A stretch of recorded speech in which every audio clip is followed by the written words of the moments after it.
Pada saat ini Bapak Yanto akan kembali melanjutkan sebuah cerita tentang perjalanan Babang Tamfan Xiaoyan. Saat ini kita telah kembali diperlihatkan dengan kelompok Xiaoyan yang pada saat ini berhadapan dengan penjaga reruntuhan kuno. Lalu banyak benturan pada saat ini terjadi dengan keterampilan bertarung yang ditunjukkan oleh kelompok Xiaoyan. Dan pada akhirnya setelah banyaknya benturan ini pria Parubaya pun sedikit mundur dan dirinya merasa sangat senang. Kemudian pria Parubaya segera berkata bahwa kerjasama tim ini benar-benar sangat bagus. Setiap orang di kelompok ini benar-benar seorang jenius yang benar-benar sangat langka, tetapi sangat disayangkan tidak peduli seberapa berbakat mereka, karena kelompok Xiaoyan tidak akan bisa menjembatani kesenjangan besar di antara kekuatannya. Begitu kata-kata ini terjatuh fluktuasi Doqi yang mencengangkan segera keluar dari tubuh pria Parubaya. Baju besi ringan yang awalnya memancarkan cahaya samar pada saat ini tiba-tiba meledak menjadi cahaya keemasan yang sangat terang. Pria Parubaya segera memutar pedang miliknya dan pada saat ini cahaya keemasan segera melonjak ke segala arah. Pria Parubaya itu pun pada saat ini segera lanjut berkata agar mereka pada saat ini mencoba trik yang akan dirinya keluarkan. Bersamaan dengan itu pria Parubaya segera melesatkan pedang giok yang terlihat transparan, lalu dua topan segera terbentuk di depan lesatan giok dan bergegas menuju ke arah kelompok Xiaoyan.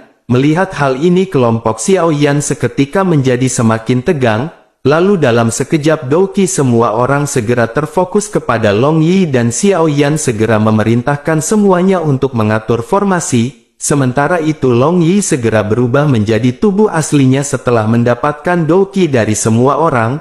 Long Yi segera menutupi semua orang di bawah serangan topan yang menakutkan, dan pada saat ini Long Yi mengeluarkan raungan marah dengan suara naga yang mendominasi. Pada saat ini Long Yi berhasil mengatasi serangan dari topan ini, tetapi serangan sisa dari topan ini membuat Long Yi benar-benar kesakitan. Meskipun serangan ini berhasil diblokir oleh Long Yi tetapi pada saat ini tubuh Long Yi seketika runtuh di tanah. Di sisi lain Xiaoyan pada saat ini segera berteriak agar pria Parubaya juga mencoba trik dari Xiaoyan. Kemudian Xiaoyan segera melompat ke arah pria Parubaya dan melesatkan pedang kuni api surgawi. Lalu teknik 1000 kaki tanpa bayangan pada saat ini dilesatkan dari pedang kuno api surgawi Xiaoyan. Pria Parubaya pada saat ini mengalami sedikit keterkejutan sebelumnya dirinya merasakan aura dari naga 9 guntur emas yang mendalam sedikit melonjak. Pada saat ini dirinya juga merasakan kekuatan Xiaoyan telah melonjak hingga ke puncak bintang 7 Dodi. Tetapi dirinya segera menekan keterkejutan di hatinya dan mulai kembali melambaikan pedangnya.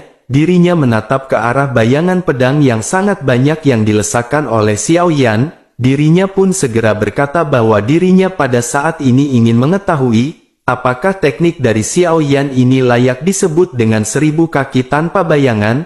Pria Parubaya ini pun segera melesatkan banyak bilah pedang ke arah serangan Xiaoyan, lalu benturan yang kuat pada saat ini segera terjadi dengan energi yang dipenuhi dengan aura kekerasan yang melonjak ke segala arah.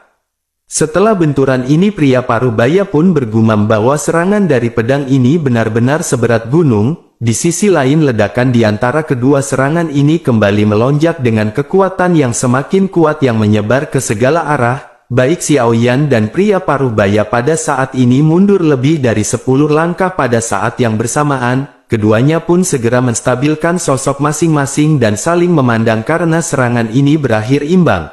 Meskipun serangan ini terlihat imbang tetapi Xiaoyan menyadari sesuatu. Xiaoyan sebelumnya telah menggunakan seluruh kekuatannya sementara si pria masih dengan acuh tak acuh dan tidak mengeluarkan kekuatan penuh. Di sisi lain si pria juga pada saat ini merasa sangat senang dengan serangan yang dilesatkan oleh kelompok Xiaoyan. Setelah benturan terakhir ini dirinya memutuskan untuk mengeluarkan kekuatan penuhnya. Sementara itu di sisi lain sosok Xiaoyan pada saat ini segera kembali melesatkan api surgawi, kemudian lautan api seketika menyebar ke segala arah mengelilingi pria Parubaya. Melihat lautan api ini pria Parubaya pun segera mengangkat alisnya. Bersamaan dengan itu segera energi emas berkumpul ke arahnya dari segala arah dan dirinya pada saat ini mengeluarkan teknik lautan emas tidak terbatas. Cahaya emas pada saat ini segera melonjak memenuhi ruangan dan bercampur dengan api surgawi milik Xiaoyan. Pada akhirnya lautan api milik Xiaoyan padam bersamaan dengan cahaya keemasan yang juga menghilang. Xiaoyan pada saat ini menyadari serangan dari cahaya emas ini lebih unggul jika dibandingkan dengan lautan api milik Xiaoyan. Selain itu Xiaoyan pada saat ini menyadari ada sebuah permasalahan tetapi Xiaoyan masih belum menemukan hal itu. Xiaoyan pada saat ini berpikir, apakah Xiaoyan harus mencoba serangan spiritual? Xiaoyan menyadari jika Xiaoyan tidak mencobanya maka Xiaoyan tidak akan mengetahui hasilnya. Pada akhirnya Xiaoyan kembali mengeluarkan teknik 1000 kaki tanpa bayangan ke arah pria parubaya. Setelah itu Xiaoyan melesatkan serangan spiritual dengan 2 cakram gerindra yang saling beradu yang jatuh di langit. Setelah serangan ini dilesatkan Xiaoyan juga melesatkan 9 pedang kecil berwarna merah darah yang melintas diam-diam. Tatapan dari pria parubaya merah itu pun seketika terkunci pada bayangan besar lesatan padang kuno api surgawi Xiaoyan. Kemudian dirinya juga memperhatikan 2 batu gilingan yang berwarna hitam dan putih yang saling bergesekan. Akan tetapi pada saat ini dirinya tidak bisa melihat cahaya merah yang berkedip di antara alis Xiaoyan di balik 2 serangan ini. Kemudian si pria pun segera mengubah segel di tangannya dan kembali melesatkan pedang miliknya. Lalu benturan kembali terjadi dengan pria parubaya yang berhasil berhadapan dengan pedang kuno api surgawi Xiaoyan. Akan tetapi pada saat yang bersamaan 9 pedang merah yang berada di kening Xiaoyan melesat secepat kilat menembus si pria. Lalu seketika pria parubaya ini pun kehilangan akal sehatnya di bawah serangan spiritual dari Xiaoyan. Bersamaan dengan itu serangan penggiling jiwa Xiaoyan juga segera menghantam si pria. Pada saat ini ledakan yang terendam segera terdengar dengan baju besi ringan pria parubaya yang meledak menjadi cahaya terang. Bersamaan dengan itu Xiaoyan kembali melesatkan pedang kuno api surgawinya ke arah dada si pria. Namun pada saat pedang kuno api surgawi mengenai dada pria parubaya, mata si pria pun segera terbuka dan dirinya mendapatkan kembali penjernihannya. Pedang giok pada saat ini segera diletakkan di depan dadanya untuk memblokir serangan dari Xiaoyan. Dengan kekuatan tahap awal bintang 8 Doudi tentu saja kekuatan spiritual dari si pria juga sangat kuat. Oleh karena itu Xiaoyan pada saat ini tidak terkejut dengan si pria yang segera pulih. Tetapi meskipun si pria pada saat ini telah pulih, benturan dari serangan Xiaoyan ini mengakibatkan dirinya segera terhuyung mundur. Meskipun pria parubaya telah pulih dari serangan spiritual Xiaoyan, akan tetapi kekuatan spiritualnya telah tercekik oleh serangan spiritual batu penggiling jiwa milik Xiaoyan. Terlebih lagi lesatan pedang kuno api surgawi Xiaoyan ini benar-benar dilesatkan dengan sepenuh kekuatannya.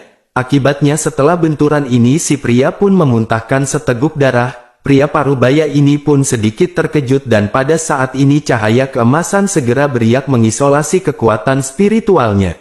Di sisi lain Xiaoyan pada saat ini benar-benar terkejut karena si pria pada saat ini benar-benar telah berhasil mematahkan semua serangan spiritual Xiaoyan. Namun meskipun begitu Xiaoyan pada saat ini merasa sedikit senang karena si pria telah memuntahkan seteguk darah dari serangan terakhir.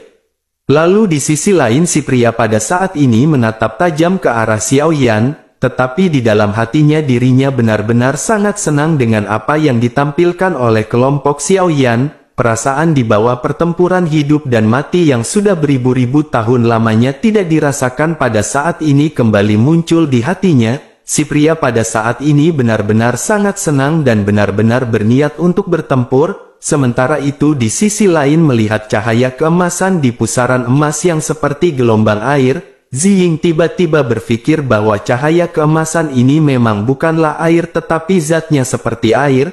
Ziying pun segera berteriak agar mereka membiarkan Ziying untuk mencoba sesuatu. Ziying pun segera mendekati pria parubaya dengan kecepatan seperti kilat. Ziying pada saat ini segera melesatkan domain es dan salju miliknya di ruang aula. Bersamaan dengan itu kepingan salju pada saat ini segera turun dari langit. Pria parubaya ini pun mengerutkan bibirnya dan menyipitkan matanya melihat kepingan salju yang terjatuh. Tetapi ketika diperhatikan lebih lanjut si pria menyadari bahwa ini bukanlah kepingan salju. Ini adalah bilah pisau yang sangat kecil yang benar-benar menyerupai salju. Pada akhirnya menyadari bahaya ini, dirinya pun segera melesatkan semua kekuatan dokinya. Dengan teriakan yang menggelegar, tumpukan salju yang baru saja turun pada saat ini segera berterbangan ke segala arah. Cahaya keemasan menggulung dan pria parubaya merah segera bergegas ke atas langit. Pada saat ini semua orang bisa melihat ekspresi sedikit kesal di wajah pria parubaya. Semua orang juga pada saat ini menyadari bahwa pria parubaya ini telah terluka meskipun tidak serius. Sementara itu di sisi lain pria parubaya pada saat ini menggunakan kekuatan spiritualnya untuk menutupi tubuhnya. Setelah itu dirinya mengangkat pedang gioknya dan menebaskannya ke arah kelompok Xiaoyan. Cahaya keemasan terang segera berubah menjadi api keemasan yang terbagi menjadi 10 bagian. Kemudian api ini dilesatkan menuju ke arah Ziying yang pada saat ini juga berada di langit. Lalu api ini pun dengan cepat menghantam Ziying dan sosok Ziying seketika menghilang menjadi ketiadaan. Pria parubaya ini pun seketika terkejut dan bertanya-tanya, apakah wanita ini telah mati? Tetapi pada saat berikutnya pertanyaan dari si pria segera terjawab karena sosok Ziying segera muncul tidak jauh dari sosok sebelumnya. Pria parubaya ini pun seketika terkejut karena Ziying memiliki kecepatan yang menakjubkan. Pada akhirnya pria parubaya ini pun segera melesatkan 9 cahaya emas yang tersisa. Lalu banyak ledakan seketika terjadi, tetapi pada saat ini sosok asli Ziying berhasil menghindar. Kemudian pada benturan terakhir sosok Ziying segera muncul di hadapan pria parubaya dan bersiap untuk menyerang. Bersamaan dengan itu ribuan bayangan yang identik dengan sosok asli Ziying juga seketika muncul. Melihat hal ini pria parubaya segera tersenyum dan bergumam, sungguh teknik hantu yang sangat menakutkan. Pada saat ini si pria merasa sangat tidak berdaya di dalam hatinya. Jika saja kekuatan spiritualnya tidak dikendalikan oleh kekuatan spiritual penggiling jiwa milik Xiaoyan sebelumnya, maka dengan kekuatan spiritualnya yang sangat kuat tidak akan sulit untuk membedakan tubuh asli dari Ziying. Oleh karena itu pada saat ini dirinya hanya bisa bermain dengan telinga dan memperlakukan setiap bayangan ini sebagai tubuh asli. Lalu dirinya segera mengayunkan pedang dengan tenang dan menyapu seluruh tubuh dari Ziying seperti angin. Kemudian satu demi satu bayangan yang dibentuk oleh Ziying berhasil dihancurkan tetapi tidak mengenai tubuh aslinya. Di tengah penghancuran ini tiba-tiba tubuh asli Ziying segera muncul di belakang pria parubaya. Ziying menikam punggung pria parubaya itu dengan keras dengan pisau ganda miliknya. Sementara itu di sisi lain dengan pengalaman tempur yang ciamik pria parubaya pun segera menyadari posisi dari Ziying. Dirinya segera memutar tubuhnya dengan pedang giok yang diayunkan untuk memblokir serangan Ziying. Pada akhirnya serangan yang ditujukan ke tembolok si pria meleset dan hanya mengenai bahu kirinya. Bersamaan dengan itu pedang giok si pria pada saat ini dilesatkan ke arah Ziying. Kemudian Ziying pun memanfaatkan bilah satunya untuk memblokir serangan dari si pria. Lalu Ziying segera terbang mundur setelah menerima serangan sapuan dari seorang tahap awal bintang 8 Dodi. Meskipun ini hanyalah serangan sapuan tapi Ziying pada saat ini masih mengeluarkan seteguk darah. Sementara itu meskipun pria parubaya pada saat ini terluka di bahu kirinya, namun dirinya segera melesat menuju ke arah Ziying yang terbang mundur. Namun bersamaan dengan itu Feng Feng segera melesat untuk menghalangi pergerakan pria parubaya. Menyadari hal ini pria parubaya pun pada saat ini segera berhenti dan mengerutkan keningnya. Bersamaan dengan itu cahaya keemasan menjadi semakin menyilaukan sementara tubuh pria parubaya ini berangsur-angsur menjadi transparan.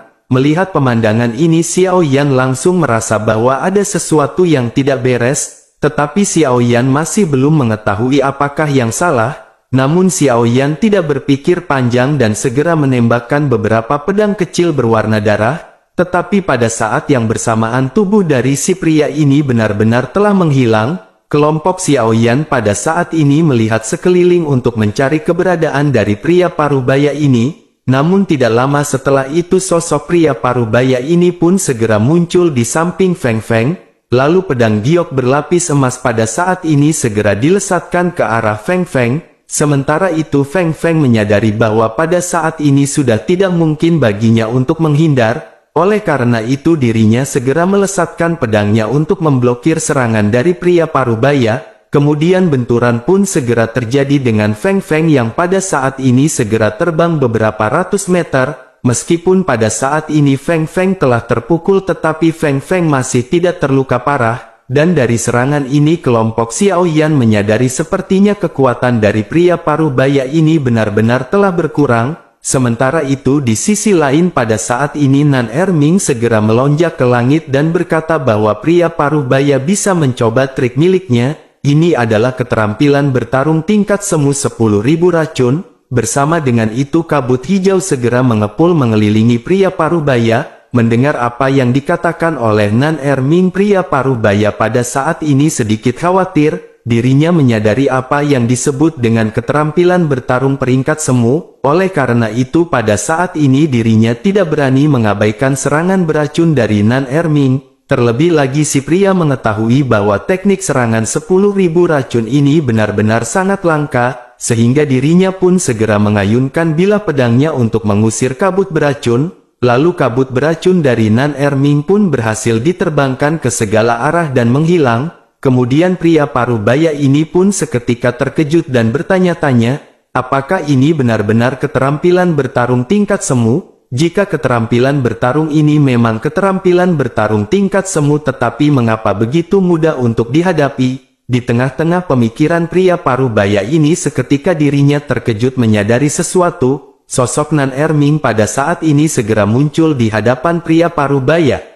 Melihat Nan Erming yang tersenyum, si pria pada saat ini segera menyadari bahwa Nan Erming sebelumnya telah menipu si pria. Dengan Nan Erming menyebutkan keterampilan tingkat semu atau tingkat suci, tentu si pria akan sangat berhati-hati. Pada saat itulah Nan Erming mencari titik lengah dari si pria untuk melakukan serangan asli. Pada akhirnya Nan Erming segera melesatkan serangannya kepada si pria. Sementara itu ekspresi pria Parubaya pada saat ini benar-benar terlihat sangat jelek. Dirinya pada saat ini hanya bisa mengalirkan seluruh doki di dalam tubuhnya dengan kekuatan yang semakin melemah.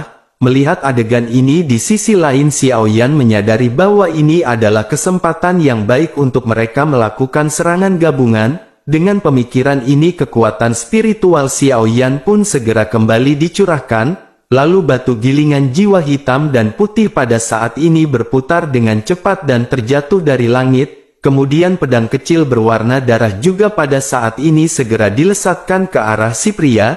Bahkan Yiwa juga pada saat ini muncul dan duduk di atas kepala Xiao Yan sebelum akhirnya mengubah segel tangannya dan melesatkan teratai api. Pria Parubaya yang sedang melesatkan doki di dalam tubuhnya pada saat ini terkejut melihat serangan dari Xiao Yan. Lalu pada akhirnya dirinya segera membentuk perisai, tetapi pedang merah Xiao Yan benar-benar melesat dengan cepat. Sebelum perisai ini berhasil terbentuk, pedang milik Xiao Yan telah tenggelam ke lautan kesadaran pria Parubaya. Mata dari pria Parubaya itu pun seketika membeku dan darah mengalir dari lubang hidungnya. Namun meskipun begitu pria Parubaya pada saat ini masih bisa mengayunkan pedangnya untuk menghalangi serangan Nan Erming. Di sisi lain serangan teratai api dari Yiwa juga pada saat ini benar-benar telah mendekat di pria Parubaya, dan pada akhirnya benturan segera terjadi dengan teratai api yang pada saat ini meledak. Meskipun pria Parubaya telah membentuk perisai, tetapi pada saat ini tubuhnya benar-benar segera terbang mundur, di bawah serangan spiritual penggiling jiwa pedang merah dan ledakan teratai api Yiwa. Tentu saja pria Parubaya ini benar-benar tidak bisa berkutik dan hanya bisa pasrah. Setelah benturan ini kelompok Xiao Yan pun segera berkumpul dan menatap ke arah pria Parubaya yang pada saat ini di dalam kepulan api. Semua orang pada saat ini bertanya-tanya bagaimana kondisi pria Parubaya setelah menderita serangan ini. Sementara itu di sisi lain pria Parubaya ini segera berteriak. Kepulan api dan asap segera melonjak ke segala arah menampilkan kondisi si pria. Pria Parubaya ini benar-benar terluka dan dirinya tersenyum ringan ke arah kelompok Xiao Yan.